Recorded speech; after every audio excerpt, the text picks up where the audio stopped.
They got you by the short hairs then. You got all this money invested. You think we'd actually let a little fucking Latino piece of shit like you be CEO? Oh, fuck you. Are you crazy? We're going to put Mr. White, Mormon, goody two-shoes, Christopher. He looks more like a CEO anyway. Look at him. He just looks like a little fucking pot washer that they put a suit on. In a case like that, it's up to them, or you could say, well, we found a CEO that we really like, who you could argue with. We told him, tell him that 6 months before, but he wouldn't. It's not likely they'll even let Mark stay with the company. I told Mark that. The odds are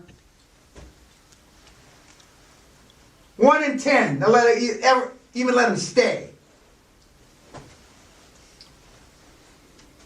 And of course, I'm only 95% right. Oh, this is one time I'm going to prove you wrong, man. Little skinny fuck. Fine, prove me wrong. I'm the one that lives in the fucking castle. Not you, you little cunt. It ain't easy out there. And you said pride is a big enemy. Fuck yeah. I suffer from a lot of things, but you can call me anything, just give me the fucking money. You're an asshole, you're a spick, you're a this, you know, you're a half-ass Catholic. You call me Jew, even though I'm not a Jew. Call me anything, I don't give a fuck what you call me, just give me the fucking money.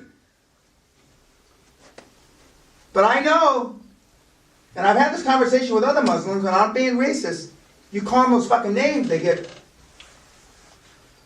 you call them, there's no fucking Allah. You know what I mean, don't you? Yep. Insecure. Well, I mean, it goes back, you know, there's, people have been saying for 800 years there's no fucking Allah. So, I mean, it just, they don't want to hear that, you know? Now, you tell a Christian there's no Jesus Christ, depend, you know, so, okay.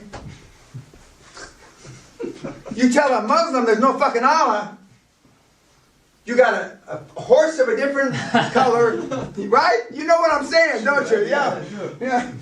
And so, and I've been there. I've had Muslims sitting in this room, and they're smart guys and gals, you know. But you got to put all that pride aside. I mean, you got a mission. We're going to float this fucking pig. We're going to take it public. We're going to have to throw Pablo out. We're going to cut him, you know, cut him ear to ear and leave him for dead. We're going to put Mr. Clean in. He likes the idea. Look at him. He likes it. He's cut your throat himself. I still get paid and that don't work. Fuck, put him to CEO. He looks like he's got an MBA. Yeah. It's and you think I'm joking, but I'm not joking. It's the fucking truth. And the and when I tell my young colleagues, mentees, whatever you want to call, and I tell them what's going to happen, they don't want to hear. Remember I told you earlier, they hear what they want to hear? Remember? Yeah. Well, I tell these guys 5, 6, 8, 10, 20 times. And Sally gets embarrassed. She says, Dan, you told him 5 times in front of me. How many times have you told him without me sitting here? 20. Dad, he doesn't want to hear it. We're talking about you build a dream team, yada, yada. You want to go public, and the investment bankers say, the founder, you can't be CEO of a public company. That's for the YouTubers. And nobody wants to hear that. I don't care what you say now, nobody wants to hear it. I can tell you right now, Hans doesn't want to hear it. Now, see, my experience with the people from Belgium, they're arrogant. Now, I could be wrong. Maybe you're not arrogant. You look arrogant. Because I'm a fucking winner, that's why. Okay, well, see, he is there. I knew it. Good. Okay, that's fine. I'm arrogant too. But there's place for your arrogance. Okay? The place for your arrogance is when you got so much money in your pockets. You can't walk because you're bow-legged, because you got the tape like a drug dealer. You got a tape to your thighs, you got a tape to your ass, you know. Then you can be arrogant. When you're getting in your private plane, you know, you're going up the steps to your G6, then you can be arrogant. Arrogant and rich. Correct. Correct. He still likes the idea. Look at that. Look at that. Look at that smile on his face. That's awesome. I get to outsource my job. Yeah, but it's tough, you know. So when you put all the teams together, you've got the dream team, you've got the accounts, you've got the lawyer, you've got everybody working on success fees, and then somebody tells you, sorry, kid, you know, we thought you'd resign by now, but you're not. So, you know, how do we make the transition here? We're getting ready to print up the prospectus. How do we make the transition? You know, who are we going to put in place of your name? Happened with Google. Huh? Happened with Google, and they were really opposed to it. Yeah. To start with. Yeah, I know that. It happens. All the time. All the time. Now, I'm a lot of things, but they don't want to replace me. And not because I'm so, well, I am smart, but not because of that, but because the team all supported me. And we told him that that was going to happen. If we believed that he was the right guy, we would have said, fine, he's the right guy. But he didn't consult with us. He just pulled the plug 48 hours or 36 hours later. And then I know we weren't going to be able to repair the relationship with the investment bank and everybody else. And then the success fee, I mean, all the guys that have done all the work in success fees, who do they look at? They look at me. Peña, you convinced them. You convinced us that this fuckhead was going to be all right. Now, I didn't have to pay all the fees on that deal. But another time I did, many years before, I had a 13-company roll-up. What do you mean by roll-up? Roll-up, consolidation of 13 companies. Okay. They pulled the plug. And I had to pony up all the fees. It was small beer in those days. It was 500,000 pounds. But small beer means small amounts, right? Small beer. Because I had personally told everybody, I guaranteed, I don't do that anymore. I learned the hard way. I'm not guaranteeing Simon's fees.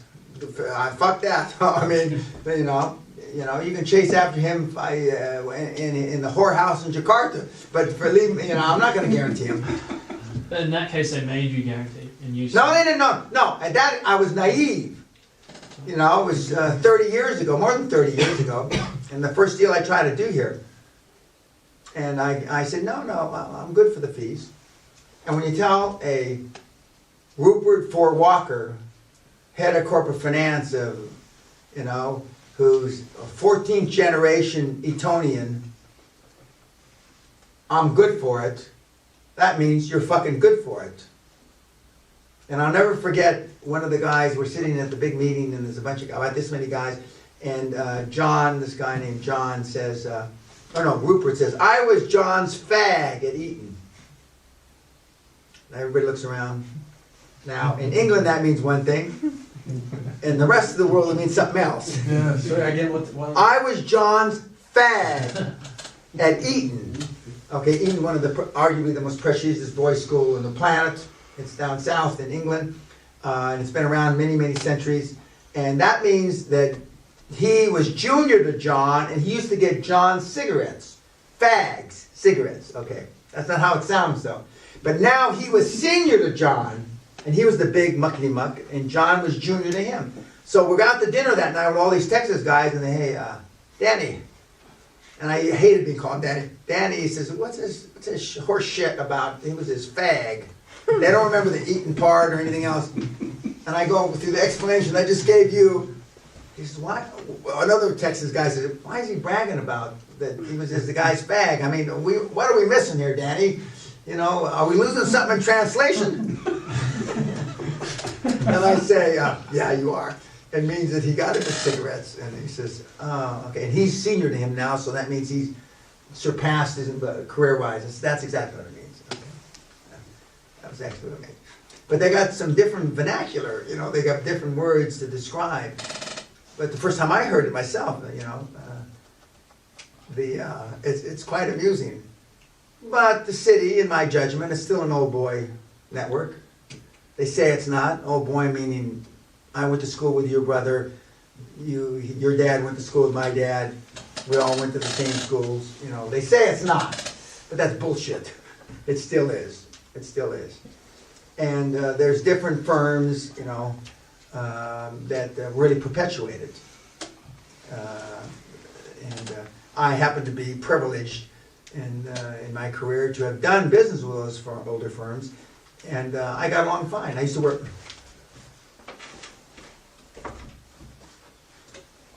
wear a bowler. Why did I wear a bowler? Why do you think I wore a bowler? To get the money? I'd do anything to get the fucking money. I used to carry a brolly, it was an umbrella, and I wore a bowler. This bowler, my head must have shrunk, but a bowler and a brolly. And really who I was this. But they couldn't see past the bowler.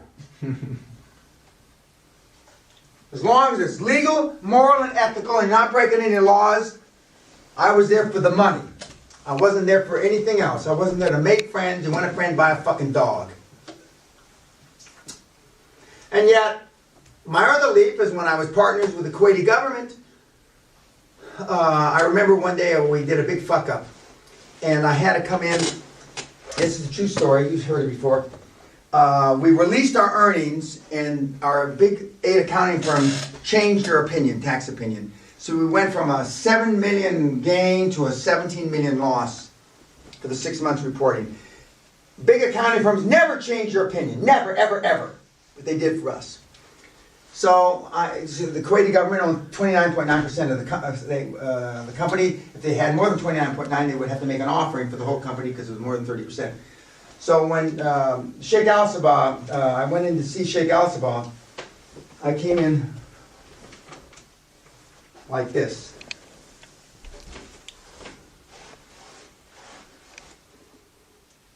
Sheikh Al-Sabah, oh, Mr. Peña, it can't be that bad. Stand up. And I told him, he says, stay there. He says, we went from, what, 7 to 17, whatever the numbers were. I said, yes. He says, and then how did that happen? He's a very refined guy, very prestigious, very well educated, nice man, always treated me nice, except for the time he told me to stay down on my knees. And if I hadn't walked in on my knees, he wouldn't, you know, but since I was there, but he, you know, afterwards, you know, we had a cup of tea, and he says, and I really, it loosened the moment. Self-deprecation. Most of you can't do self-deprecation because you got no self-esteem. Hans wouldn't crawl in on his fucking knees. I can guarantee you that. Right, Hans? Don't bullshit me, you arrogant fuck. But I did, and so I lessened the pressure. And that's what you got to do. Because all I want is the money. I want it legally. But, you know, we made our accountants made a big fucking mistake. And fortunately, then I went out, and it actually was the best thing that ever happened. Because it prompted me to make fucking acquisitions like a motherfucker. And they forgot that mistake by the time I made 11 or 12 acquisitions. How did that help? Stock was up like, no, because it gave me the incentive. We had this 3-year plan. We were going to make an acquisition every 2 months. I did all the 3-year acquisitions in 7 months. So it gave me the incentive. You better get to the fucking whip, Dan. You better get to the whip. You better make these acquisitions quick. So I ran around and made the acquisitions quick. Our share price went up like a fucking rocket. And everybody was fucking happy as Larry again. But if that hadn't happened, I would have been like a Brit. I would have taken my time, gone to the club, you know. I don't belong to Oxford Club. I had friends there. I don't belong, obviously. You know, the Cambridge Club, have a drink, you know. But it forced me to get more focused. What happened regarding the gain and loss? Why it's changed? Because they changed the tax. They retrospectively changed the tax law in the United States, which they very seldom do. But they did, and we happened to be at the printer, and we actually had mailed some of the prospectuses out, the reports, the accounts, and so What did the accountants have to say for themselves? they made a bunch of excuses. What else? British, what else are they gonna do? They had some shithead solicitor like you come in and try to explain to me that it was okay. Fuck you, you moron! Get out of my office. So how many acquisitions in 7 months? 11, did you say? Yeah, 11 or 12, yeah. Is that still possible? Yeah, sure it is. You said that it was sometimes it take longer now because of No, but we had a 3-year plan because the shareholders don't want to hear 7 acquisitions in 3 months. They want to hear a 3-year plan, well thought out, implemented, executed. And with our dream team, we know how to do that. But also, our share price dropped 40% in in 2 days. Yeah. Well, scrap that fucking plan. The fog of war. That's why I don't like the long-term plans, because as soon as the first bullet's fired, everything changes. Everything changes. And so it's like, when we started, we were an exploration company. We drilled 22 dry holes.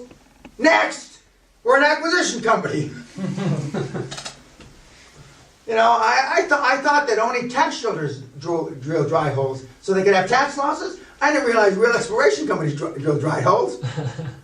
22 dry holes, and I said, fuck this. I mean, we only got enough money to drill another 50, 60 dry holes. And Dry Hole Dyke told me, he said, Dan, we got to drill our way out. Explorationists always say, we got to drill our way out of this problem. Bullshit, you got to drill. We're changing. We're going to buy. It's easier to buy grease, and that's what they used to call it. It's easier to buy revenue than create it. Full stop. Stop. Any questions about anything we've covered?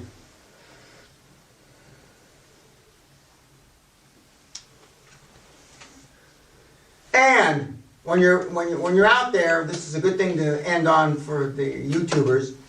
It doesn't matter what the morons say. Like in Evita, Eva Peron said, it doesn't matter what the morons say. You're going to come up against a lot of conventional wisdom. You're going to come up against a lot of people that say you can't do it.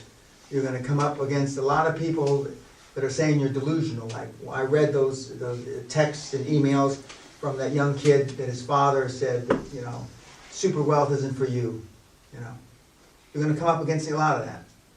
And you need to be focused enough, passionate enough, and believe in yourself enough to translate that passion and that belief into your dream team so they support you and move forward no matter what. And and there's some big speed bumps. I mean, when Iraq invaded Kuwait, that was a big fucking speed bump for me. Which I've written about, which I'm not going to elaborate again, but and when you see your net worth evaporating as the ticks go by, I mean it's a sobering event. It's not the end of the world, and if that hadn't happened, I wouldn't be here with you melonheads, or be telling the fucking YouTubers. Okay, if there's no questions, thank you very much. Did you have a question? No. Okay, good night. Thank you.